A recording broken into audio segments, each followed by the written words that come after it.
success of it.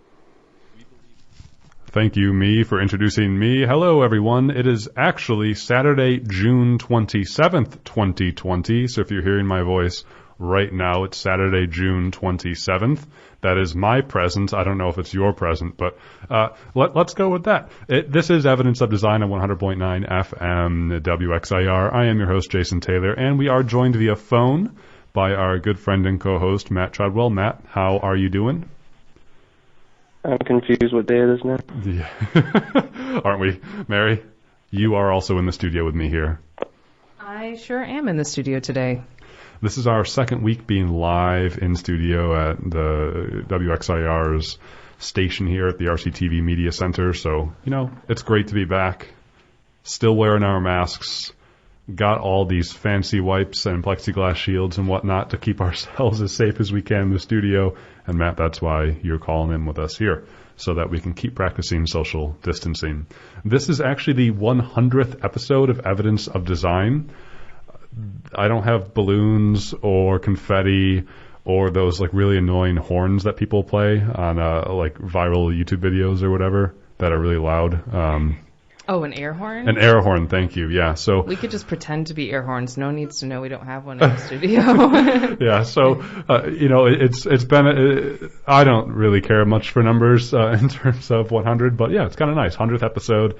Huge shout out to WXIR and the platform that WXIR provides to Rochester and the broader community for having Rochester's urban alternative and independent and grassroots radio station. That's a big deal, and we've talked a lot before on the show how it's really important to have different voices in the media that's not corporate media. So big shout out to WXIR, and thank you for tuning in to the station and perhaps particularly our show. And our show is all about critiquing income and wealth inequality.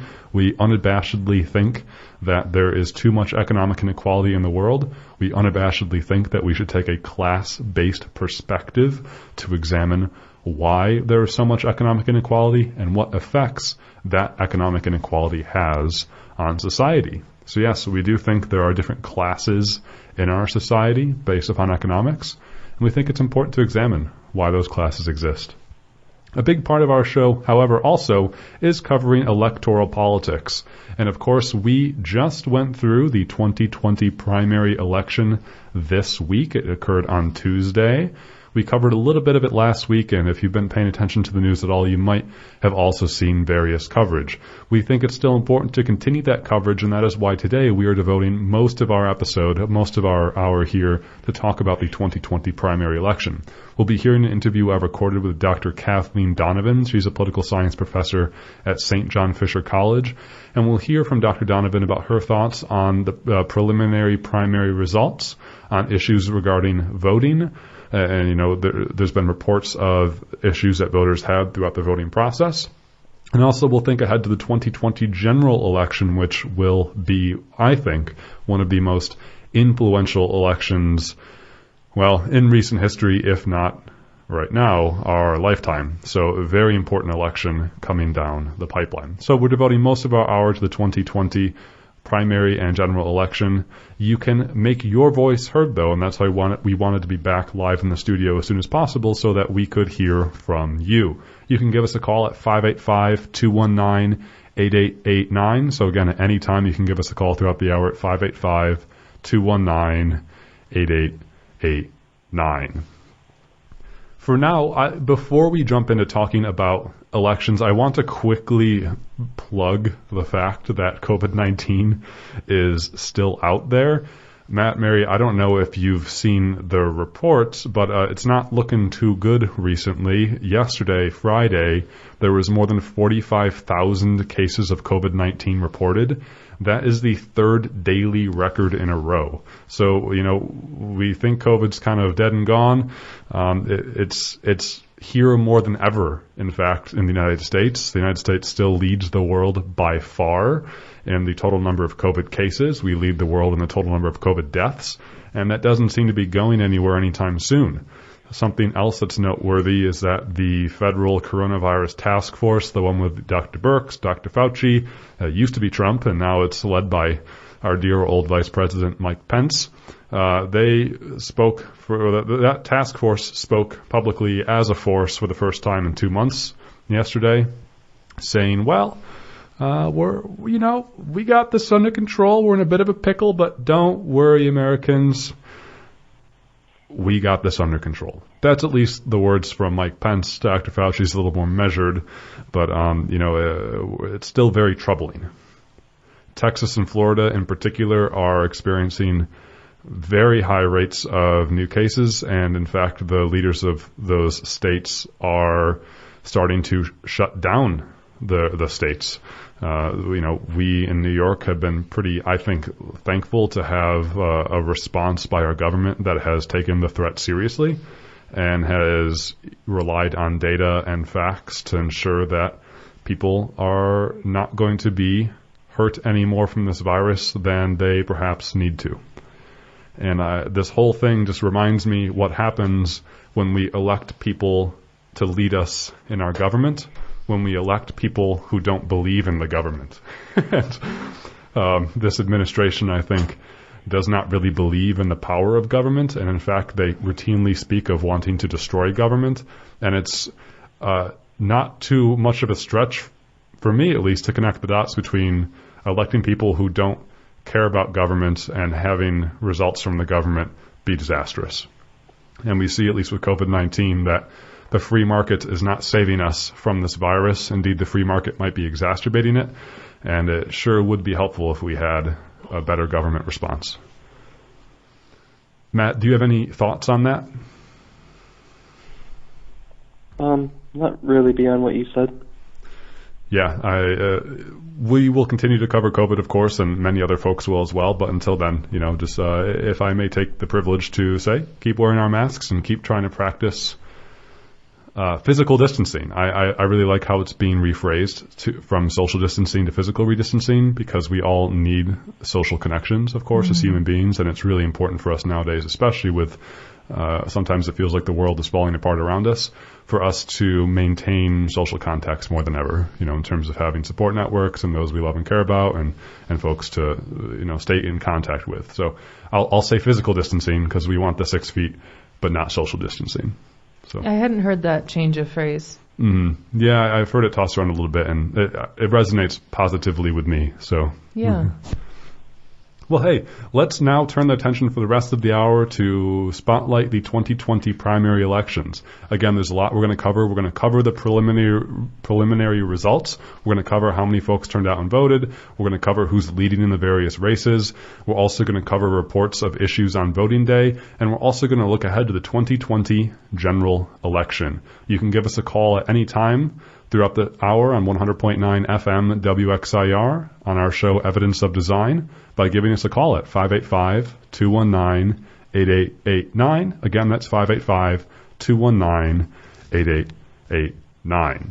Until then, we're going to turn our attention now to a 20-minute interview I recorded this week with Dr. Kathleen Donovan. She's a professor of political science at St. John Fisher College, and we'll hear her thoughts, among others, about the recent 2020 primary election. Mary, let's see if we can press the right buttons in the right order. I actually had it pulled up here, and then I didn't. So, let us now turn the attention to the interview and take it away.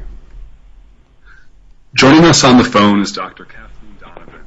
She's an associate professor of political science at St. John Fisher College. Dr. Donovan teaches courses on American politics and political behavior, and her research focuses on public opinion and media, especially when it comes to crime. Kathleen, thanks for joining us. Thanks for having me. So we just passed the 2020 primary election. We're recording this on Wednesday, so the day after the election.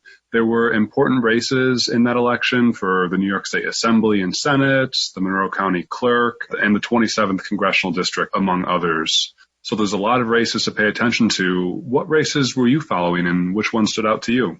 Actually, a lot of the ones that you hit on, the county clerk's race for sure, the race between Harry Bronson and Alex Udelson, which has some interesting backstory for folks who've been paying attention.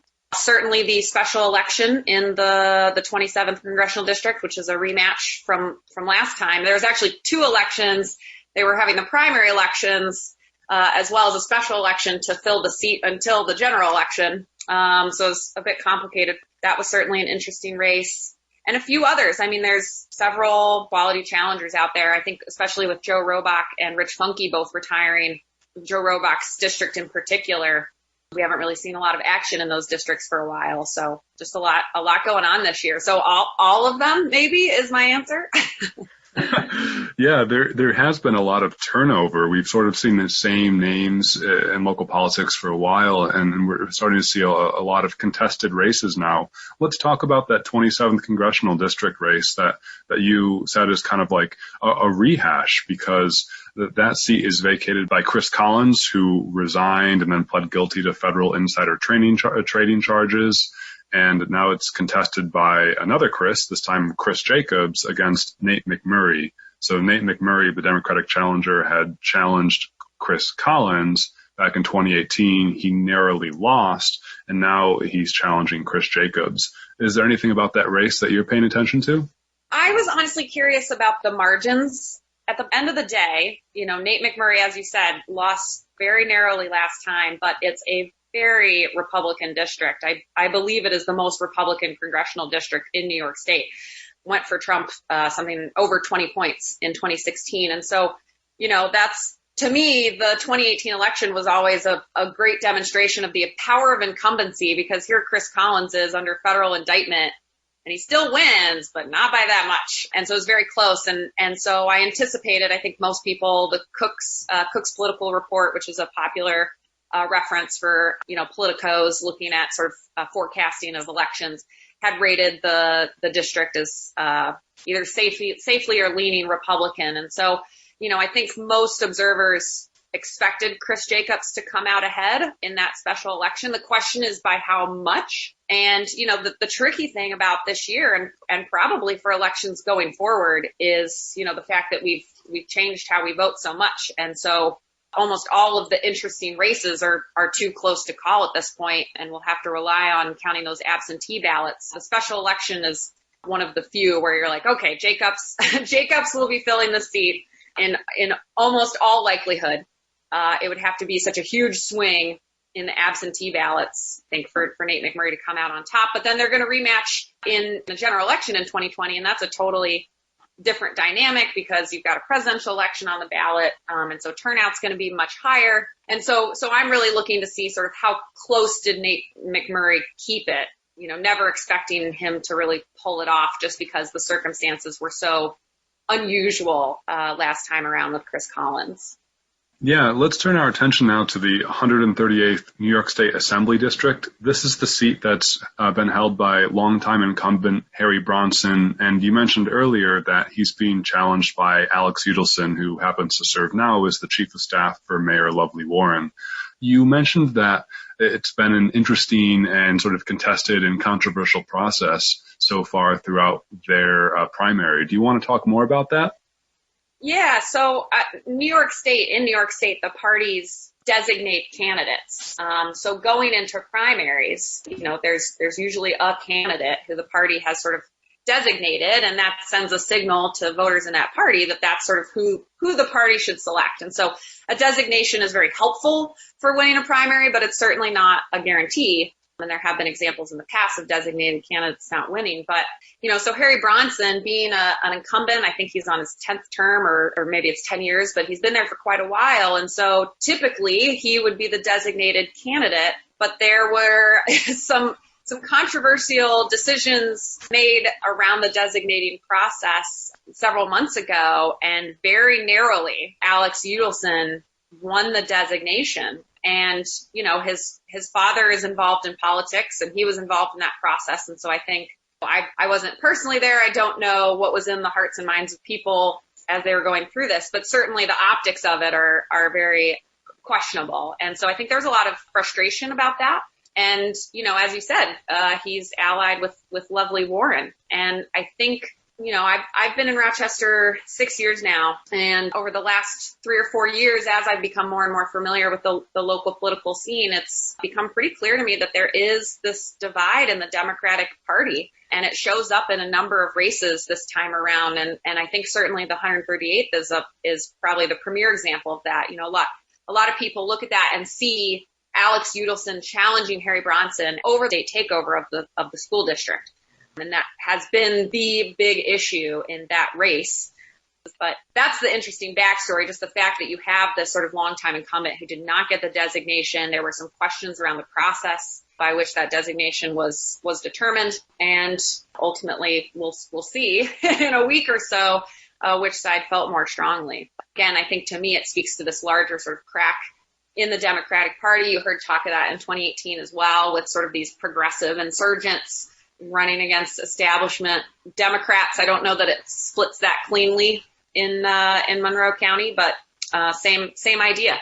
Yeah, we certainly can. It's easier to draw these kind of ideological conflicts for the Democratic Party on a national stage like you're talking about. I think locally, perhaps the easiest way to see that would be the challenge by Robin Wilt against Joe Morelli, who serves as, formerly Louis Slaughter's seat in the House of Representatives on the federal level, and where Robin Wilt is sort of campaigning more along the lines of a Democratic Socialist, of a Bernie Sanders style candidate, and Joe Morelli sort of represents the establishment Democrats. And so perhaps there is a more clear distinction. You brought up the county clerk's race, and this one gives me a lot of head spin because there's so many changes involved to it. It was formerly held by Adam Bello, who was just elected at the end of last year to be our Monroe County executive. And then the seat is now filled by Jamie Romeo, who used to be the chairperson of the Monroe County Democratic Party, but then ran for Joe Morelli's New York State Assembly seat, and then was appointed by Cuomo to be county clerk when Adam Bello vacated that. So if that's confusing, it's because it is. And the race is contested now between a new challenger by the name of Jennifer Boutte, who works for CBS Life Transitions. It seems right now that Jamie Romeo is behind, actually 48-52, so it's very close, and that might be surprising to many. Are you getting anything from that race? It is very close, and you're right. She's had to update her resume quite a bit the last couple of years. And, I thought it was interesting if you or your listeners watched the debate that News 8 hosted for the county clerk race. That question actually came up about the clerk's office being sort of a stepping stone to higher office, as it has been in the past in Monroe County. And so it could be possible that some people are sort of rubbed the wrong way by her moving around to all these jobs so quickly. But I think also, yeah, as you said, it's very close. It's not typically a job that people have strong feelings about. That's not the election typically that people are going to the polls and really excited to vote for. But I think because it is symbolic of this split in the party, I think that perhaps interest is higher than it has been typically. And again, there's so many absentee ballots to be counted, especially with a 52-48 split. It could go either way at this point. Again, anecdotally from people I've talked to, I think that in addition to some hesitations about Romeo's intention, the fact that she, went from the chairwoman of MCDC to this assembly seat to this county clerk seat, and, sort of what's her intentions down the line. But also, I got the sense that some people felt like appointing her to that position may have been overstepping bounds, right? Again, thinking about this Democratic Party split and the side, right? She's on the Morelli side, and obviously they have the ear of Cuomo. And so I think there was some frustration in some parts of the community about sort of selecting her in this particular moment in time. So we'll see. I think a lot of people are looking at that race and other races, the Bronson-Udelson race, as sort of like who has more power right now. Well, let's turn our attention now from specific races to the election as a whole. There is now absentee voting that's been expanded due to COVID-19. Essentially, anyone who wanted to vote by absentee could do so by applying for it. This pre-COVID was previously, in New York State at least, only reserved for those who could really prove some need for it. It wasn't kind of, just voluntary or elective. So not only do we have a highly expanded absentee voting, but there's early voting now in New York State. This is the second year of early voting in New York, and there was still day of voting. What are your thoughts on this expansion of voting days and times? Do you think it will increase turnout? And also, there have been reports dribbling in from the community that there were a lot of challenges with voting this year in terms of some people not being given the correct ballots and some of the ballots not having the correct candidates on them. Have you heard concerns about those yourself? I have seen at least one person mention that they had received the wrong ballot. And when they brought it to the attention of the poll worker, the poll worker didn't even realize there were different ballots that they needed to be handing out. So that's never something you want to hear. And similarly, some video and also reports of long lines on election day. And I think, the Board of Elections has also been sort of caught up in some of the turmoil recently. There were some issues with the Democratic Party about who was going to be the commissioner and how they were going to select that commissioner. And then actually there were a number of Democratic county legislators who voted. Basically, Adam Bello, a Democrat, ended up vetoing a bill that was passed by the county legislature to bring in 6 new positions to the Board of Elections. The county legislature overrode that veto, but there were something like 8 Democrats who voted, basically against the override. So, and whilst the rest of the Democrats voted to override. So there's been some issues in terms of the staffing at the Board of Elections and changeover at the top in terms of the commissioners. And also, as you said, just a tremendous amount of change to how we vote in a very short amount of time. And so that presents a real logistical challenge. So I'm not surprised at all to hear or see what we've heard and seen around the Rochester area with election day. My family lives in Atlanta, where sadly, long lines and problems seem to be the norm. And I think Rochester and Monroe County has been pretty fortunate to not really see too much of that, at least in the way that you see, for example, the Wisconsin election that they had in April or May or whenever that was. And that was a mess. People were standing in line for hours. And so I give some benefit of the doubt to the Board of Elections. They were dealing with a lot of new staff and short staff with a lot of changes in a very short amount of time. And it's difficult. I think people are beginning to realize how messy elections, just counting votes, can be.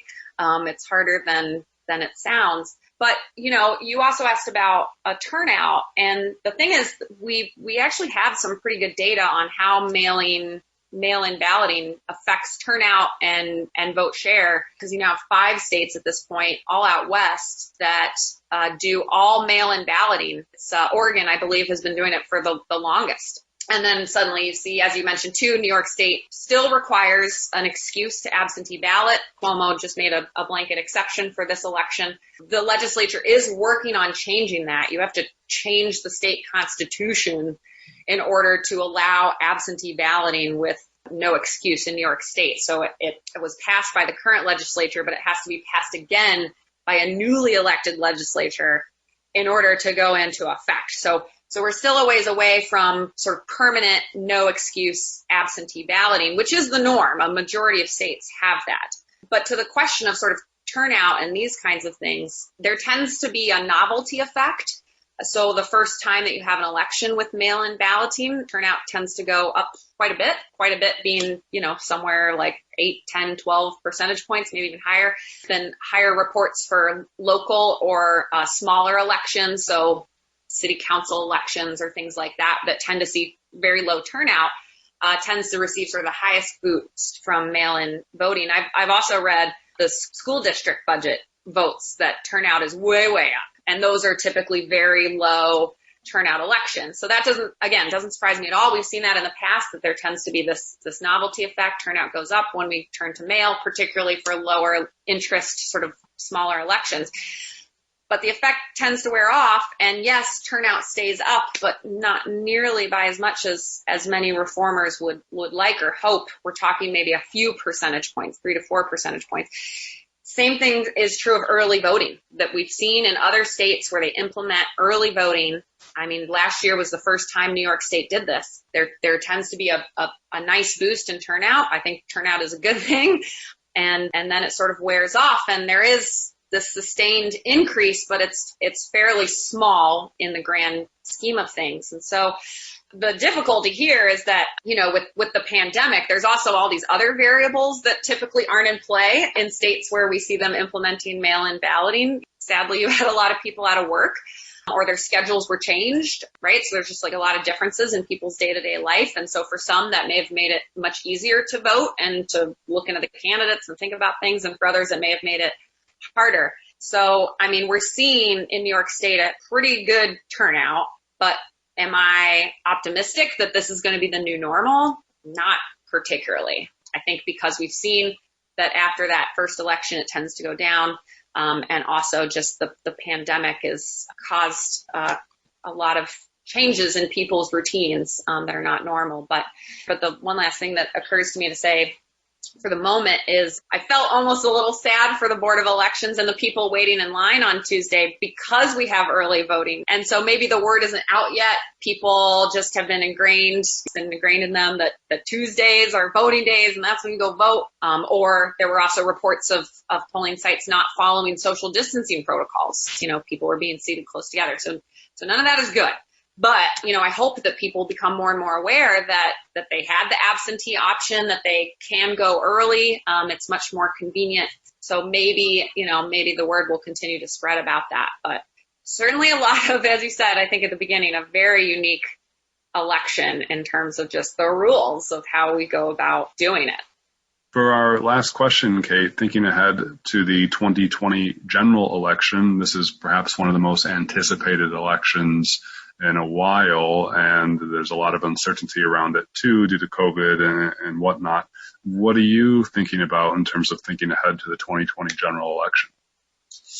Myself and everybody else who does these kinds of interviews now, I think, are gun shy after 2016. It'll be a real foot in mouth moment. But again, I will also remind people till the day I die that the national polls were actually pretty good. The final results were within the margin of error. It's just that we don't elect presidents on a popular vote. We elect them on an electoral college, and the state polls were off, and they were off in a systematic way. So that's my standard caveat about 2016. So I think everybody's a little more nervous. And in fact, I've seen some folks argue that people, and that tends to happen, have overcorrected, right? So like if you look at the national polls right now, and again, we're 4.5 months away, which is a lifetime in politics, and lots of things can change. But, Biden has a pretty healthy lead, a larger lead than Clinton did in a head-to-head matchup against Trump. And, I think interest is, again, very high in this election. We saw in 2018 huge turnout in the midterms, turnout that was almost on the level of what we see in a presidential term. So I sort of got away my thought here, but I think people are actually overcorrecting and they're so nervous because of what happened in 2016. And they're like, I don't want to make any predictions, like nobody knows kind of thing. And it's like, well, no, like we still know things. We just always got to remember that there's uncertainty built in and how much uncertainty is there. And so, again, like it's hard to know. There's lots of things that could happen between now and November. As of now, Biden looks pretty good. It's kind of funny in a way because there's something in political science called the Rose Garden strategy that is when an incumbent president basically just kind of stops talking to the media. And it's because if they're up in the polls and the economy's doing okay, right, then they're likely to get reelected. And so just like, don't say anything, like don't put yourself out there where you could say something stupid or make a gaffe, things like that. And I feel like we actually have almost the opposite situation here where we have Joe Biden doing the Rose Garden strategy, just like stay in the basement, like don't just kind of ride this one out. But Trump, it wants to get back out there. He wants to go out and he wants to be talking to folks and I don't know that he wants to be talking to the media, but he wants to be talking on Twitter. And so it's interesting in that way of just sort of being opposite of what we typically see. But in 2020, as of now, things look pretty decent for Biden. I think turnout will be up. Folks predicted that turnout would be up in 2016, and it actually ended up being about the same as what we typically see, like 60% of adults voting. But I think based on the 2018 midterms and based on what we've seen in some of the special elections and things like that, that the turnout will likely be higher than that in 2020. I think that also we should all expect to not know the results on November 4th or whatever the day is after Election Day.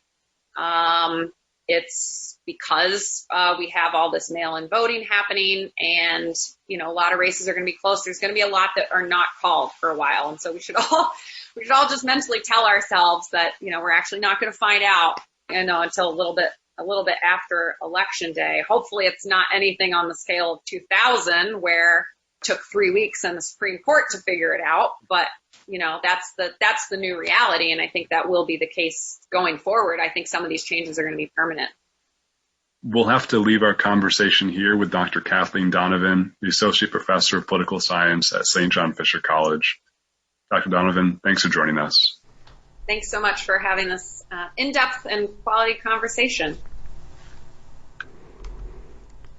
And we're back live now on 100.9 FM WXIR in Rochester. You're listening to Evidence of Design, and you just heard an interview I recorded with Dr. Kathleen Donovan earlier this week covering the 2020 primary election results, the preliminary election results, because the Board of Elections, apparently by law, cannot begin to start to read and open and count all of the absentee ballots. So we will not know the official results until July starts. Matt, are you still on the air with us? I'm here. Excellent. And you too, listeners, can be on the air with us as well by giving us a call at 585-219-8889. Again, that's 585-219-8889. So there's a lot of things we can get into from that interview. There's a lot of areas covered. Matt, do you have any initial reactions you want to share? No. Okay, so let's jump into the initial results then. I don't want this to be kind of an official here from Evidence of Design election results. Of course, you can find these yourself by going to the Monroe County Board of Elections webpage, and you can find the preliminary results there. All the results I'm reading right now will be from that source. I do, before we get to that, I suppose, turn our attention now to a caller. Hello, you are on the air. Wait, hold on a second. Hey, what's going on? I just wanted to say you guys have an awesome show, and you guys should keep doing what you're doing. Down with Trump, up with liberation. I appreciate that. Thanks so much. I happen to agree with that political point of view. Did you vote this past Tuesday? Absolutely. It's only right. Did you have any issues when you went out to vote? Well, yeah. The voting or the polling place was changed, and it would be nice that it'd be more of a widespread point. I don't believe, or I didn't hear, like the news kind of say, hey, look, people's polling place, they used to be here, it's over here, or, double check the Board of Elections website because your polling location likely is changed. There are 6 polling places in Greece or the town of Webster instead of 12. Double check. I don't know that was mentioned. I just went to the Board of Elections website. It does create a bit of a nuisance. People do have to go out of their way, especially in the towns. Where transportation is a little bit more complicated. There is less buses and that kind of thing. It is probably a larger distance that you'll travel to get from place to place. Peace, brother. So it was, my poll place was changed. That was kind of annoying, so you have to be really proactive. For people that are super proactive, which might be 1/4 or 1/5 of the population, or simply not everyone that's like that proactive, you're going to be thrown off, and it'll likely may throw off your vote where you never cast a vote. So I think that did create some problems, no doubt. And probably the folks that don't have as many resources, don't have as, great of a socioeconomic situation that make it possible for them to get the information and then subsequently vote. That's a great point, and thanks so much for sharing that. And also, your voice sounds familiar to me. What's your name? I must remain anonymous at this time. But you're right. We do know each other. I just know what if I know nothing else. Even if I don't know who I am temporarily at this time, I know you and your show, sir, are awesome. And you need to keep doing what you do because, again, you're awesome. I appreciate that. Thanks so much for calling. And there's other awesome shows on this station as well, especially the one that comes on after ours. So thanks so much for giving us a call. Yep, no problem. No problem. Have a great day. Take care. Again, 585-219-8889 for any of those who want to give us a call, 585-219-8889. Let's cover some of those preliminary election results like I was mentioning. So it's sort of hard echoing this caller. You have to be really proactive to figure out what the results are from voting. And I'm really not trying to critique our Board of Elections here. Like Dr. Donovan said, I imagine it's a logistical kind of nightmare to try to count votes, make sure it's done with integrity and with timeliness and so on and so forth. However, it is kind of hard to figure out the who's who when it comes to these things. I have seen reporting out there from Rochester First and from 13 WHAM about the number of votes cast. They also mentioned these during the press conferences by our Monroe County Board of Elections officials, and it seems like over 3 times the amount of all ballots cast this year was from absentee ballots. So I think at this point, over 77,000 ballots were filed by absentee. Around 30-ish, a little less than 30,000 were filed in person on election day, and some 4,000, only 4,000 were filed for early voting. And so, most of the votes, I think it's safe to say, are not in yet, given the amount of absentee ballots that there are, and therefore the results that we'll be talking about are, as mentioned, still preliminary. And so in the 136th New York State Assembly District, this is the one that was held by Joe Morelli for quite some time. It encompasses parts of Irondequoit, Brighton, and the city of Rochester. It, as mentioned in the interview, was briefly held by Jamie Romeo, but then she took the city clerk. She was appointed to the county clerk position. Right now, Sarah Clark is in the lead in the Democratic primary for the 136th Assembly District. She leads 65%, so a pretty healthy lead there against Justin Wilcox, who happens to be the incumbent. So Sarah Clark is also the Working Families Party endorsed candidate with a pretty healthy lead for the 136th New York Assembly District. For the 137th New York Assembly District, this encompasses the northeast, central, and southwest parts of Rochester, along with parts of Gates. It was held for a long time by David F. Gant, who announced his retirement this year, and we've seen kind of a busy contestation for his seat. There's a number of candidates who threw their hat in the ring. Natalie Shepard, the school board commissioner, attempted to, but the court kind of threw out her attempts because of some signature inconsistencies, apparently. So Demond Meeks, Ernest Flagler Mitchell, Ann Lewis, and Silvano Orsi are contesting that, and Demond Meeks is currently in the lead with 48% of the vote. Ernest Flagler Mitchell is currently second with 35% of the vote. The 138th New York Assembly District that encompasses parts of the city of Rochester, Henrietta, and Shiloh. This is the one that's been held for around 10 years by Harry Bronson and is the race that he's now being challenged by Alex Udelson, Mayor Lovely Warren's chief of staff. And Bronson currently leads 60% to 40%. And Dr. Donovan brought up a lot of interesting backstory with that race, given the questionable nomination process by the Democratic Party. And I don't want to wade too much into that because it gets really confusing and who kind of knows. But certainly interesting things that happened in terms of that nomination process, that Alex Udelson was nominated over Bronson. But again, Harry Bronson leads for his incumbency 60 to 40. In the 56th New York State Senate District, this encompasses parts of Brighton, Clarkson, Gates, Greece, Hamlin, and parts of the city of Rochester, including Charlotte and the U of R. Don't you love how our district maps are drawn? But also Senate districts tend to be larger than assembly districts. This was held for a long time by Joe Robach, who announced his retirement this year. He said that he can no longer attempt to govern in a democratically controlled New York State legislature.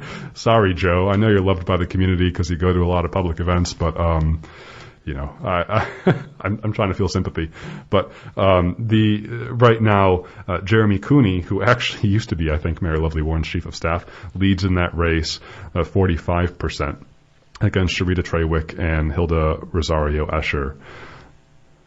The 27th Congressional District, this is the district that is to the west of Rochester. It's kind of between Buffalo and Rochester. It was vacated by Chris Collins, who resigned after being indicted and pleading guilty to federal insider trading charges. Nate McMurray actually put up a strong challenge to Chris Collins in 2018, even though Chris Collins and all this had been out against him. The 27th Congressional District still chose to elect an indicted candidate. So there we are.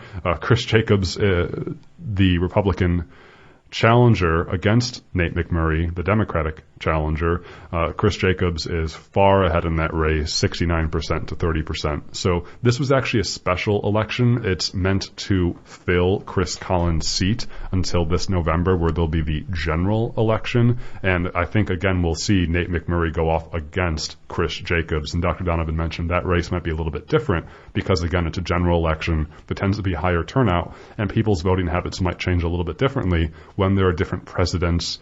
There's a presidential ticket on the ballot. People can vote a little bit differently. So Chris Jacobs is likely to fill in our federal government the 27th Congressional District until at least November, when he'll face off against Nate McMurray again. And the county clerk, again, we kind of covered this already, but this is currently being held by Jamie Romeo, and she's actually behind 48% to 52% by the new challenger, Jennifer Boutte. And as mentioned during that News 8 debate between the two candidates, the county clerk tends to be a stepping stone to a lot of higher positions in Monroe County. Adam Bellew, of course, went from county clerk to county executive, and my memory's not going to serve me here, but it might have been our previous two county executives as well, either Maggie Brooks or Cheryl Donalfo. Well, I know Cheryl Donalfo went from county clerk to county executive as well. So it's an interesting stepping stone in our community, even though it seems kind of like an unassuming race. So right now the incumbent is slightly behind. And the last race we'll just kind of read off numbers here for is the 25th Congressional District. This is our congressional district here. So whereas the 27th is between kind of Buffalo and Rochester, the 25th is kind of encompasses most of Monroe County. Currently our incumbent is Joe Morelli, and he is being challenged again by Robin Wilt in the primary, who challenged him in 2018, and looks like Morelli's going to walk away with this one 65% to 35%, 65% being in Joe Morelli's favor. So again, those were just kind of giving a highlight of a number of the races. You can find preliminary election results on the Monroe County Board of Elections webpage. And again, it seems like most votes have not been counted yet because, of course, absentee ballots have not been counted. They won't be counted until July 1st. So take these with just kind of a lay of the land. Matt, do you want to add on any points to that? Do we still have you on the air, Matt? I'm back. Okay. Did you want to add anything to the preliminary election results? I don't think so.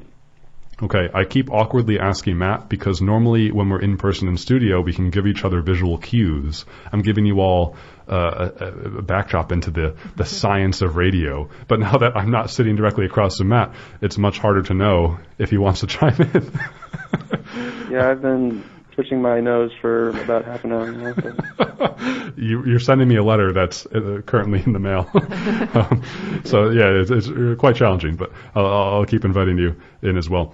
So just a reminder again, folks, that you're tuned into 100.9 FM WXIR. You're listening to Evidence of Design, and we're talking about the 2020 primary election this hour. You can give us a call and share your thoughts at 585-219-8889. Again, that's 585-219-8889. We covered some of the preliminary results. This was a very interesting election for so many different reasons. For instance, we had now for the first time very expanded absentee voting. Because of COVID-19, it essentially became open for everyone. We also had early voting that happened for the second time in New York State. It was the first time that early voting ever happened for a primary. And then we still had in-person voting. All of this happening, of course, with the backdrop of COVID-19.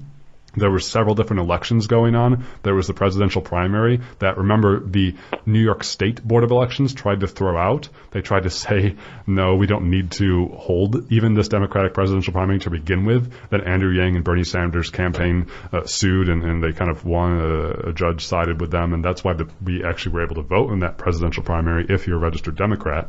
And then we had state and local races for the primary, and then the 27th Congressional District special election. So there was a lot of kind of things going on with this. And also, as was mentioned from a caller, there were a lot of polling sites that ended up changing kind of what seemed to folks being like last minute. And at least with the person who called in, they felt like it could have been perhaps more telegraphed or broadcasted that, like, hey, wait, your site's going to change this year. A lot of sites chose not to be voting sites because of COVID-19, I believe, and then they, just the risk to their physical infrastructure. They didn't want folks who could be infected to be around. So that's obviously a huge complication. And then there's the huge logistical complication from mailing all those ballots and trying to receive them and count them. And also this year, poll hours were expanded. So normally primary poll hours are like something like 12 to 9 or something, but now they were expanded to mirror the general election hours. So they were 6 a.m. to 9 p.m. So we had expanded hours.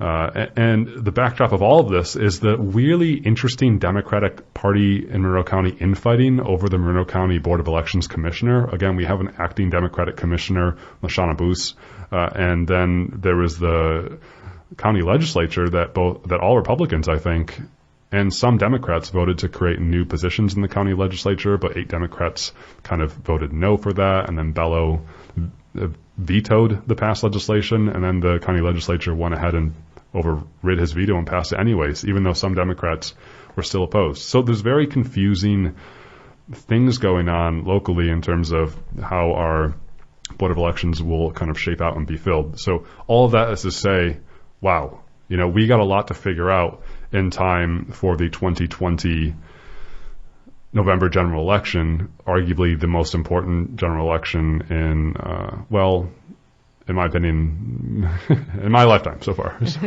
Yeah, and I think in our lifetime is pretty fair, especially within our voting lifetime, which is not that long. Right.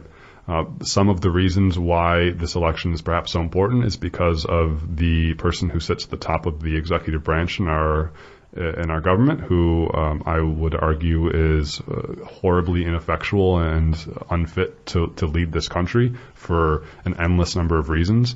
And so, keeping that person in office for another 4 years could continue to have what seems to me often to be existential threats to our democracy and ways of life, and certainly not making any progress towards, as the caller said, liberation and all of the hard work we have to do. Even if we elect, let's say, a Democrat or another Republican, I am not arguing that everything magically gets better. We have so much work to do, but none of that work is happening in the right direction, in my opinion, in terms of who our current president is. So, there's a huge kind of implication there, so much more than most elections, where when this show started, we often talk about how Democrats and Republicans are often very similar in terms of their economic policies. And it's like, yeah, who cares who you vote, because things are going to stay pretty the same. But, who you vote for does matter, and it does change how things shape out. So there's, of course, the president, but also our faith in democracy and institutions is under assault, thanks in large part to that president, but also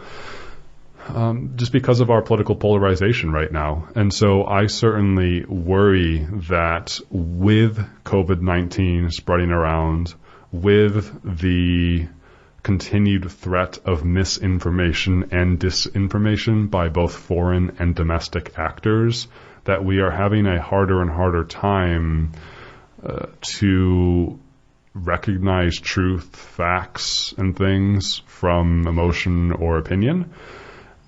And you can eventually get to a breaking point in a democratic society where there's kind of a breakdown of trust, there's a breakdown of mutual understanding, and there's a breakdown of the ability to make the system work.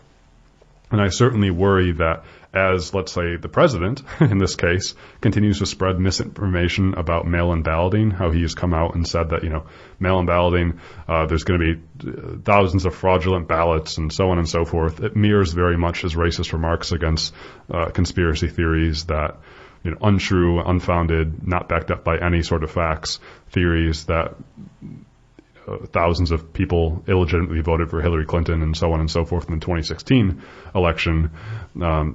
These sort of repeated assaults on truth will eventually make kind of the reasoned, informed citizenry that we need in a democratic society. Eventually that will simply not be possible. And we're all kind of live in a perpetual state of ambiguity and confusion, and that's a problem, Yeah, I was just going to say that confusion alone can be destructive, even before you get to the breakdown of truth. Just having this, blatant, someone in such a position of power saying such blatant lies makes you question everything, and then, it makes it harder to engage with other people and with like what we want for society, because you're like, well, I don't even know it's true anymore, so I can't even do this. Right. Yeah. So you might choose not to vote at all, or you might choose not to kind of do your homework to stay informed about what is going on. And as our caller mentioned, you got to be proactive about this stuff. You really got to do your homework to figure out what's going on in society, especially when it comes to politics and elections. Who's running? What are their platforms? Why does it matter? Are they selling you snake oil or whatnot? And so all that stuff is hard enough when in a normal, let's quote, normal day-to-day life where there isn't a pandemic going on and where we have to work a demanding and perhaps insipid or boring job to put food on the table, if not multiple jobs, and so many things to worry about. Golly, do I have time to care about politics? That's so much worse when there's ineffective leaders in government, and also when, as you're mentioning, Mary, that kind of breakdown of truth happens, or misinformation. I will say that it is, to me at least, it's heartening to see these changes being put into place, as you were talking about with Dr. Donovan earlier, that despite this bad leadership that we have, states are moving ahead with implementing ways to expand voting. I think that having those this year with early voting and absentee voting, even if we haven't gotten the kinks out yet, I think it's a really good step in the right direction to get more people to have their voice heard. I think so too. Yeah, Cuomo likes to champion New York as the progressive capital of the country, and it is interesting that in New York our voting policies are actually fairly restrictive. And Dr. Donovan mentioned that absentee voting is kind of normally open for most people voluntarily in most states across the country, but in New York it's still kind of restricted to, let's say, like a doctor's note in normal instances. And it is nice kind of going through this most previous primary election, I think, to see the myriad ways that we had options to vote in terms of absentee, early, and in-person voting. And I am kind of heartened by that. Dr. Donovan did caution that, having multiple kind of voting methods is not a panacea. It's not like an automatic universal fix to increase voter turnout. You're not going to go from 30% to 90% overnight. And, the way to increase turnout is to have a continual cultural and educational shift to allow and encourage people to authentically get involved in the political process, and so that is rather important. The thought just escaped my head. It had something to do with voting. It's not like we're just starting talking about voting for the first time here. Yeah, it's not something that we bring up that often, I suppose. Yeah.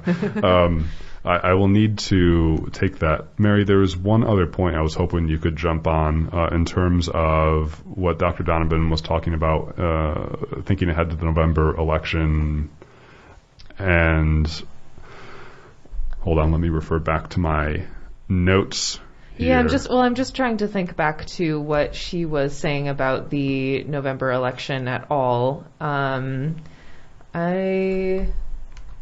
Was it about voter turnout? Yeah. In terms of voter turnout, how in 2016 we saw kind of a fairly flat voter turnout, and in 2018 we saw a huge increase in voter turnout. A lot of energized voters, in fact, on both sides, especially the Democratic side, but even on the Republican side too, there was some energy there, and her wondering about how turnout would be in 2020. Yeah, I think it'll be interesting to see as we are coming closer to the election. I think one of the things that I still have a question about for the 2020 November election is whether we'll have these same structures in place in New York State. This change for absentee voting, again, we've said that New York State doesn't always allow absentee voting to be across the board. I have voted absentee several times because of living abroad, but that's kind of a rare case. And for people who are just voting from home, it's new to be able to vote absentee, for no reason other than to vote absentee. So I'll be interested to see whether that's still the case in November or not. Yeah. And looking at the time, we will have to leave our conversation here on Evidence of Design on 100.9 FM WXIR. Thanks so much for tuning in to our 100th episode of Evidence of Design. Air horns, balloons, kazoos, confetti. Yay! So, thanks so much for tuning in and for WXIR for this integral platform for our community, for grassroots and community radio station. Thanks to all. We're back live on Saturdays from 11 a.m. to 12 p.m. You can always stay in touch with us throughout the week by tuning into our Facebook and Twitter handles at Radio EOD. And you can also email us at radioeod@gmail.com. And I'm going to keep spitting words out that you can find our past episodes on YouTube by searching for the Evidence of Design YouTube channel. Be specific with your search. Search for Evidence of Design episode 1 through 99, and it will pop up for you. Intro and outro music, as always, provided by Modest Mouse with the song Dramamine off of their album A Long Drive with Nothing to Think About. We got to go, though. Stay tuned for results. Do your homework. Stay well. Be safe. Oh, yeah, I'm Jason Taylor, joined by my good friends and co-hosts, Mary Lawrence. Stay informed. And Matt Treadwell. Good night. Be well, be safe, and bye-bye.